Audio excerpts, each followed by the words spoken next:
Are you tired of spending your time and money chasing strategy after strategy only to discover what worked 10, 5, or even 2 years ago is not working now? Things shift fast in the online space, and if you're not keeping up, you're getting left behind. It's time for something different. Welcome to the Marketing, Media, and Money Podcast, where every single episode will be jam-packed with proven, profitable strategies, behind-the-scenes secrets, and what's working now resources from industry experts and global influencers to help you scale your business, shorten your learning curve, and stand out in a crowded, noisy marketplace. And now, your host, award-winning marketing and media strategist, and international speaker, Patty Farmer.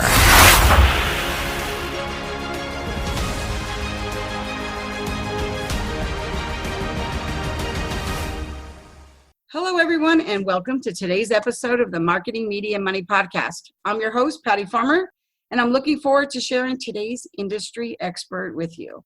And I have to say that our guest today is somebody that really knows sales, and she's somebody that I have known for a very long time. So let me tell you a little bit about her, and then let's dive right in.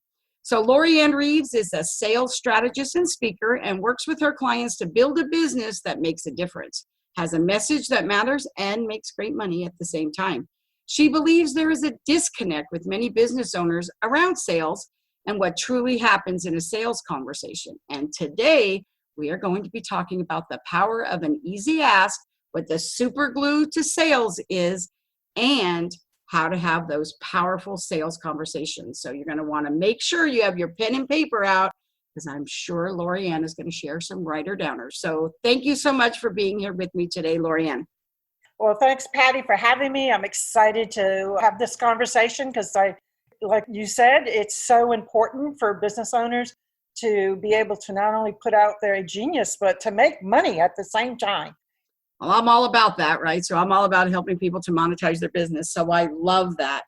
So let's talk right now about that disconnect. Why do you think people really have that disconnect, that business owners really have that disconnect around sales?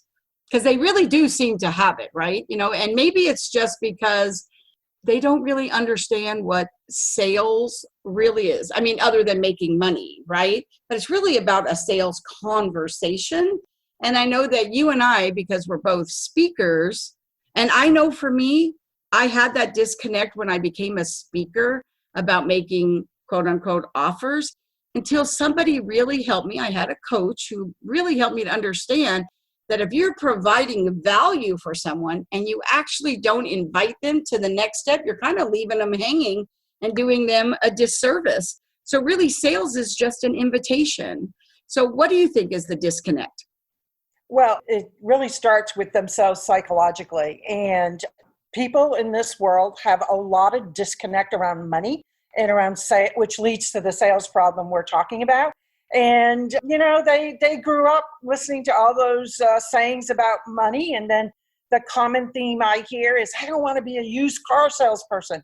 Well, you're not, because you're not selling used cars. But they superimpose that psychological mindset around it's a bad thing, that money is bad, so really, it's our society, it's how they grew up in their family. Now, that's the easy back answer. But when you happen to be in business, there are a lot of, I'll say, well-known people that tap into that and will use other words to say, let's get more clients, whatever it is. And they're not using the word sales. So it has stayed a bad word for a lot of business owners.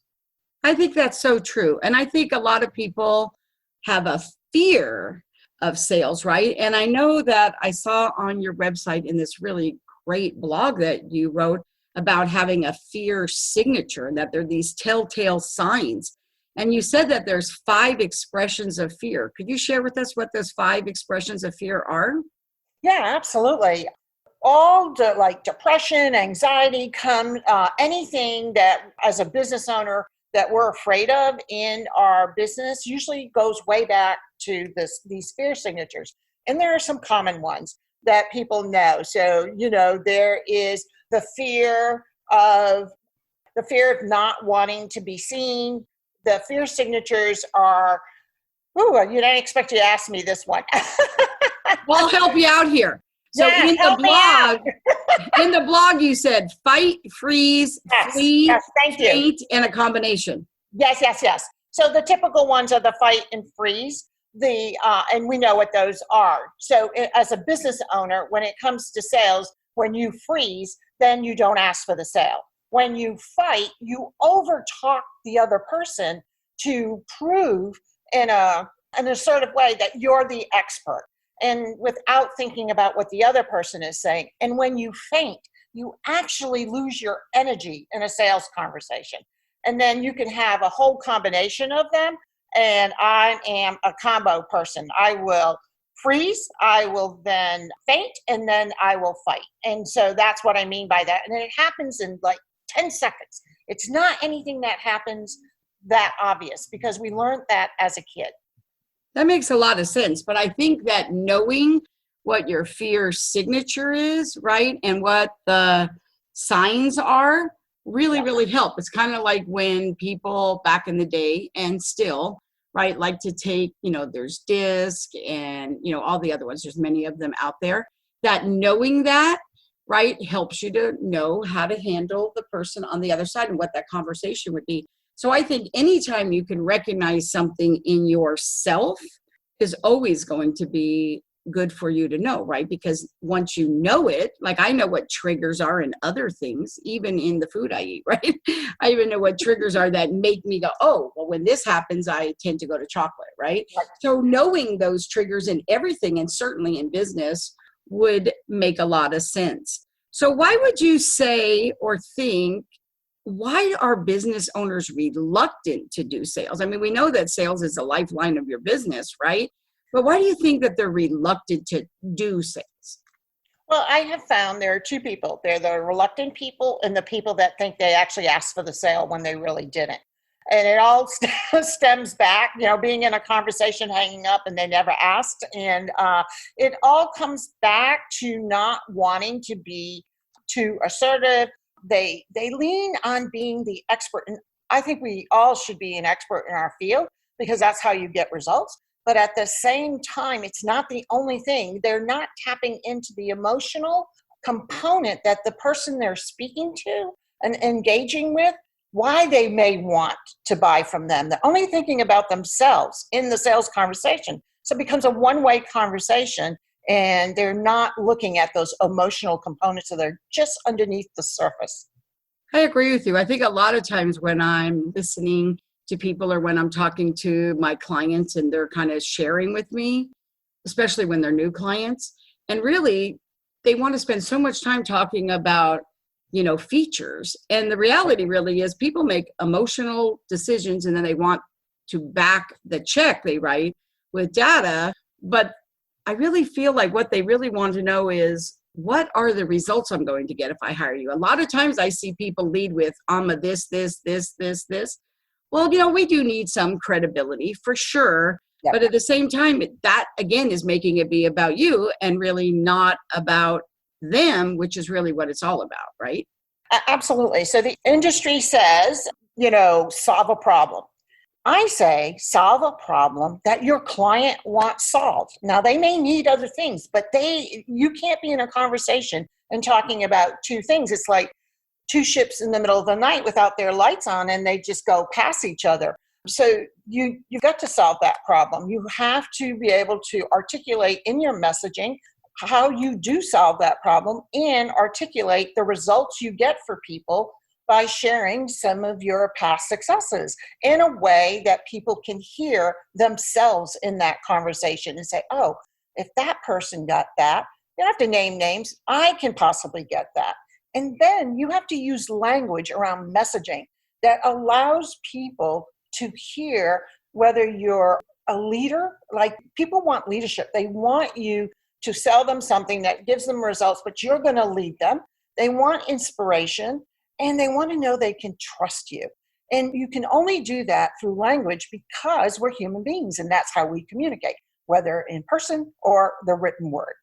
I think that makes a lot of sense too, because I think a lot of times when I'm listening to people like on a webinar, it will literally crack me up. But then you're in sales, I'm in marketing, right? But I'll listen to people talk about, oh yeah, and you're going to do this, and we're going to get on the phone for an hour every week. I don't think people care about that. That's details. What they want to know is, here's the problem I have. Can you solve that for me? And what are the results I'm going to get if I hire you? Details is how many times a week you're going to talk, when it's going to be, what time it's going to be. Those are just features. And I think it's really important for people to remember it's results that people want. So with that said, what do you think clients and customers are looking for when they're talking to somebody in a sales conversation? Well, they have these internal motivations that are emotional on why they may want to buy from you, from the CEO to, a solo entrepreneur. This happens in corporate, it happens in entrepreneurship, and your ability to ask the right questions actually uncovers what those intrinsic motivators are, so you know what is emotionally going to get them to buy. It's not manipulation, it's asking the right questions so you can be in service of what they need and get those results. So when you know the psychological components and you're having an easy conversation around that, they're going to tell you. Ask the right questions, people will tell you their world. I'm a former psychotherapist. I had a private practice. People tell you everything. If you ask the right question, they don't know it sometimes, but then it allows you to keep going in this conversation and tap those emotional key points and then help them at the end to justify it with logic. Because as you said earlier, people buy by emotion, but they justify with logic. And so you do need to help them do that at the end. So what are some steps you think that people can immediately take that can help them with this? Okay, so I teach my people that, there's the connection piece, and that's all about relationship and trust. So, but the middle part of the conversation is all about capturing all this information. So your questions in this order have to be about, first, the inspirational piece about the results you can get for them. Then you need to lead with the questions you ask to uncover their motivations outwardly and internally. And when you ask those things in the right order with leadership, then when you turn around and ask permission to ask them, would you like to hear how I can get you those results? It's a simple question. And then you talk about your business in the form of how you get results. And then the easy ask is just about saying, are you ready to work with me? If you do that in that order, then people have the ability to, all right, this is why I want to do this. This is the motion that's coming up. They may not know it, but you're leading them through that sequence in a way that gets you to a simple close. Hey, are you ready to work with me? You want to start in a couple days. That's how the close should be that simple. Again, it's like it's an invitation. So I think that does make a lot of sense. And those steps don't really seem very hard. And I actually know that, you're going to share your website, and on your website, you actually have something where they can grab those conversation starters about sales. So that's really good. Yes. So what would you say are some key actions that people need to develop that's going to make it easier for them to, quote unquote, do sales? So the first thing, of course, is, looking at yourself and tapping into what's really standing in your way around asking for money. So that's a work you need to do and recognize it. So when you recognize yourself, it's like a little bit of an out-of-body experience. You're in a conversation around with a potential new client and you feel yourself or you see yourself ask a question that you probably shouldn't have asked. You can recover pretty quickly. People don't know that's what you're doing. But you need to, in the connection piece, you really need to develop the relationship and trust, even though maybe the first time that you are talking to someone. Examine your language. Are you using trustworthy words? Are you talking to them in a way that now they want to hear about the results you can get them? And are you doing it in an order that helps people say yes to you? I think people are all over the place, Patty, in terms of their conversations, and they don't do an order that is psychologically sound with their tactics and their conversation and their strategy, that brings people along, ask the invitation, bring people along for the journey, and be able to have that easy close at the end. I think that makes a lot of sense. And I always like to say it's just as important to know what not to do as it is to know what to do. And I think one of the things that I want to hone in on that you just said is that they're not using the right words, right? They're not using trustworthy words. So could you give us a couple examples of words that people use ineffectively and what words they could use instead that would just be better? Yeah, no, great question. So one of the things is, you hit on it a little earlier, they talk about the features a lot. I wouldn't talk about any features unless it's asked at the end. Because people will buy from me and they go, oh, so what does that entail? Because I've tapped into the emotion, I know what the results I can get them. So language becomes about them and it's not about you. So some of the key words are using the word connected. So when I do this with you, this is how it gets connected to the results you want. It's a key word. To build trust is to tap into the things I know about you right now. The word you is very important. This is what you're discussing with me? Is there anything I've missed so far? You're going back and making sure it's about them. A couple other words is when you're talking about results. Of course, it's not I get. You want to use a little bit of it because you really want to establish your leadership. But at the same time, it's like when you get this results, this is what this will be able to do for you. You always have to tie a result on what the other end of the world looks like for them once they get that result. So you can is a simple phrase. So you can. I'm going to make sure you have consistent income every month so you can not only pay your bills, take care of your mortgage, but, send your kid to college. So people talk about that in the, industry, but what they don't tie in is the psychological pieces along with the copywriting. A lot of people use so you can in copywriting, and it's important, but you have to tie it to the psychological motivators and the results all at the same time. And that's the biggest tip I can give anyone. What's the one word that you see people use often that they need to take out of that conversation completely? Two things, I, and their titles. Just pretty simple, Patty. I, and their titles. Oh, I think that's really interesting. I love that. And I think it's so true because, again, it makes it sound like it's all about you. Now, you wouldn't even be having the conversation with them if they didn't already know that, right? Right. And it is, you need a little bit of social proof and some credibility, right? But Absolutely. at the same time, you need to make sure that it really is about them. So what would you say is one of the most common myths about sales? Because there are so many people have so many thoughts about it. But what's a real common myth about sales that you see over and over again? If I can do all the stuff, if I can do all the right emails, if I can do I'll write a book or I'll even a podcast, all the other stuff, and then I'll get clients. It doesn't work that way. You can do all the stuff and it may be appropriate for you depending on your business model and who your industry is and who your potential clients are, but you still have to ask. And people think they don't have to ask if they do all the stuff. And people are just going to say, oh, what do I do to hire you? You're right. I mean, I think that is interesting. But then let's talk about that, because I know a lot of times it actually even happens to me when I'm having, say, a get to know you call, right? Like somebody made a call for whatever reason. Maybe we've been networking together and then we're just getting on a call. And we know, you're not really trying to do sales on a get to know you call. And they say, so what would it look like to work with you, Patty? Right? Or they'll say, tell me about what that would look like. So they are asking, right? And I always feel like at that moment when they're asking, right, it's like, what are then it's like now you kind of feel like they just moved it from a get to know you call, so to speak, sort of kind of to a sales call, right?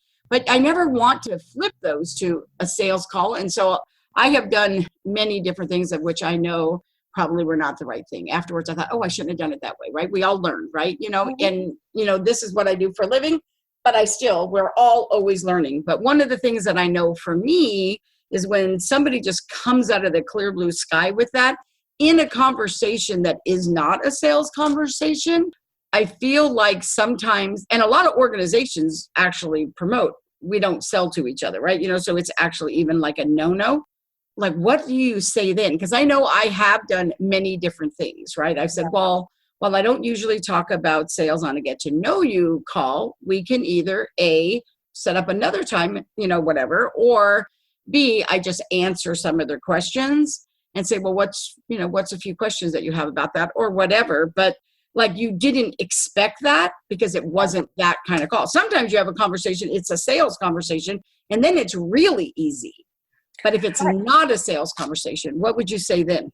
Well, anytime something like that happens, time to think this through.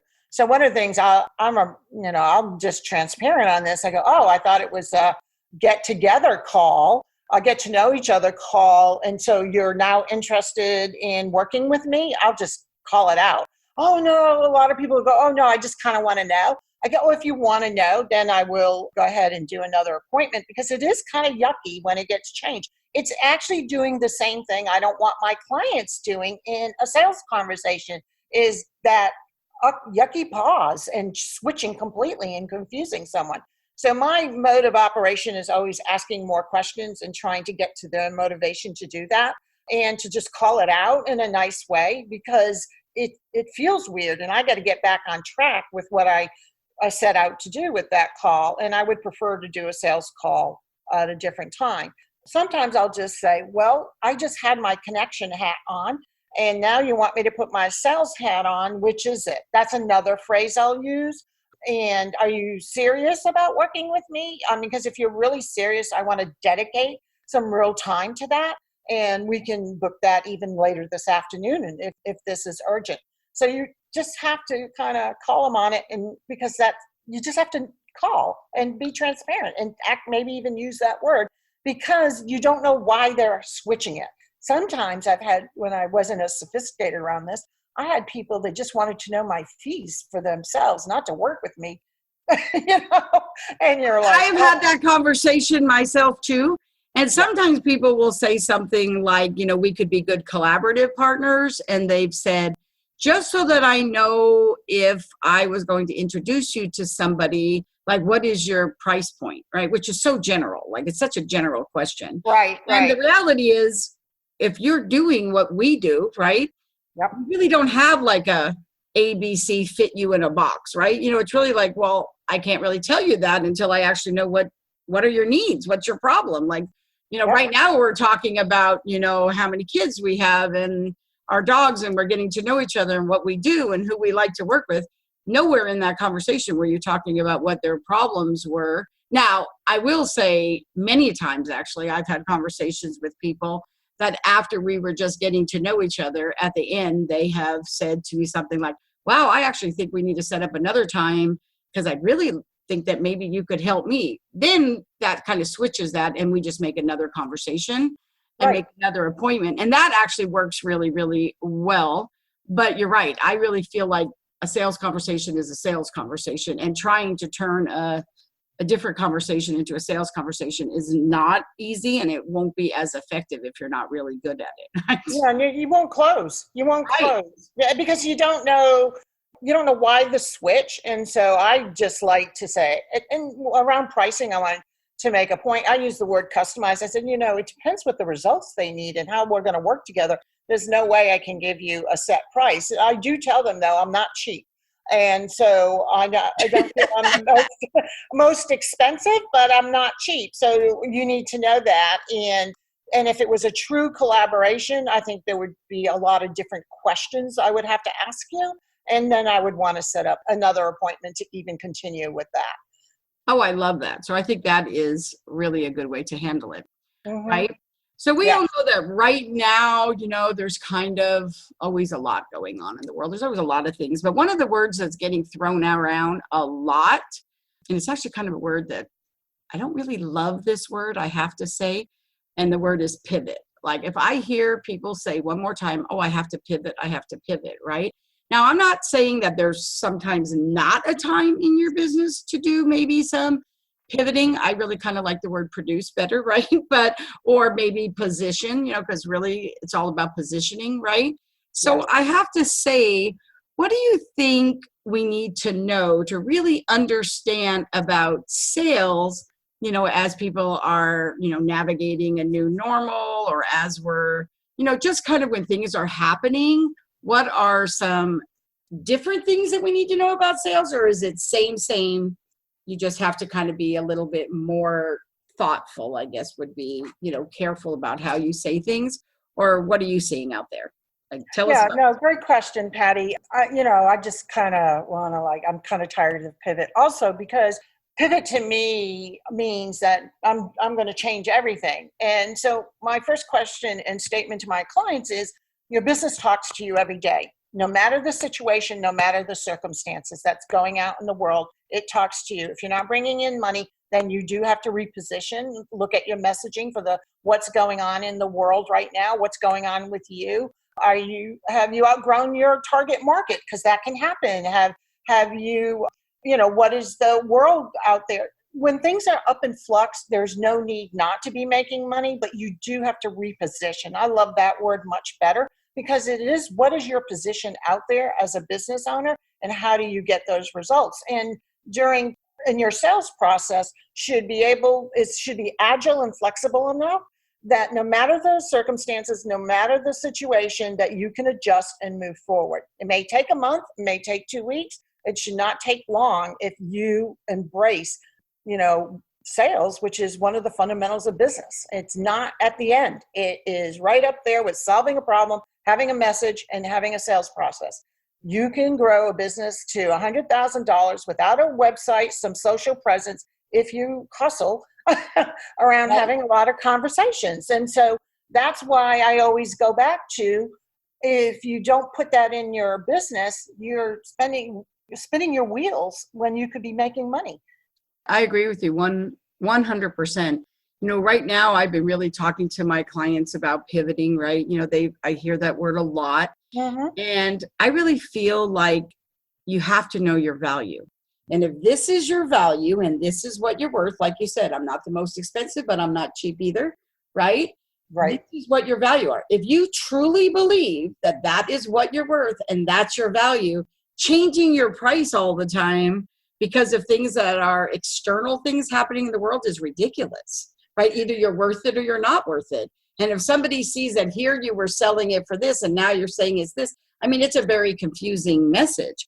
With that said, I just think there's nothing wrong with creating different things, right? We're always in creating mode, right? So there's nothing wrong with that. But I do believe that people really need to be careful about thinking that they need to be changing their fees all the time, depending upon what's happening with the world. Your client is out there, be talking to your right fit client, and you don't worry about pricing. If you're selling with pricing rather than value, you're already doing it wrong. Absolutely. So your pricing is the announcement to the world of how you value yourself and the results you're going to get for your clients. If that doesn't match, then you have to assess your pricing. Because sometimes we have people that come out and say, well, I want to charge this much, but they don't have the value yet. So you have to start at a different price point. And then you've got people that have a lot of value and their pricing is so low, they're still not attracting clients. There is a real disconnect here too. And it is based on psychology and internal processing of who a person is as a business owner and taking the position of being a CEO entrepreneur, that you are able to get the results. Your price point justifies that with the results you've given in the past. And if you go back and forth, there's also a point of integrity if you keep changing your prices like that. If you charge one client $10,000 and then you get scared and charge someone $5,000, then you just are out of integrity with the person that you charge the most. I do not like that at all. Me either. So I really agree with you on that. I think it is really important. So, LoriAnne, what projects are you working on now? I'm kind of thinking I heard this little rumor about a book. Yes. It's called The Superglue to Sales. I'm hoping to get it out here in the next 6 weeks. And it is all on sales psychology and how people can use that to close clients quicker. Because what I find, there's the salespeople that just want to do techniques and tactics. And then there's the people that want to use that rah-rah inspirational, and they're not coming together to really take a whole picture of how people are human beings, and that people respond when you can not only give them the results and use the right techniques with them and tap into them psychologically and emotionally. It's the whole package. And so I decided to write a book on all the emotional components, from when you connect with someone, when you're speaking to someone, when you're closing, what's going on psychologically for you and for them. So you can take what you do in your business and use them in a way that's satisfactory for both you and your potential client. I love that. So, LoriAnne, with that in mind, how can people connect with you? Yeah, really easy. Just go to my website. It's LoriAnneReeves.com. And there are a set of questions there that can help you to ask those right questions, whether you're connecting with someone, whether you're capturing all the information, and when you're closing. And you want to adapt them to your own language a little bit, but use those questions in the right order, and it'll help you to really have a much more not only profitable conversation, but you'll be really serving your clients because you'll be tapping into who they are at a deep level. And I think that is so important nowadays, because the more we get automated, which I believe in automation, we also need more of the human side of human beings. And those questions do that. So go ahead to my website and, grab those questions, and it'll be helpful for you. Thank you so much. And thank you so much for being here with me today. I really appreciate you sharing not just your strategies, but really some thoughts that maybe people might need to kind of develop some different actions, maybe kind of take a step back and kind of think about how they are thinking about sales. So I think this was really great, kind of like that super glue, like you said. We'll make sure in the show notes that we have the links to all of those things so everybody can find them. So thank you again, LoriAnne, for being here with me today. I appreciate you so much. Well, thanks, Patty, for having me. I enjoyed it. And to the audience, thank you for joining us on the Marketing, Media, and Money podcast. If you enjoyed today's episode, please like, subscribe, and review the podcast on your favorite listening platform.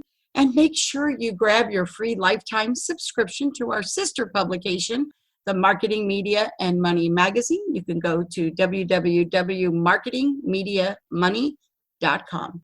Thank you so much, everyone. Have a phenomenal day. Remember, if your day is not phenomenal, you have the power to change it. Thank you for joining us today on the Marketing, Media, and Money podcast.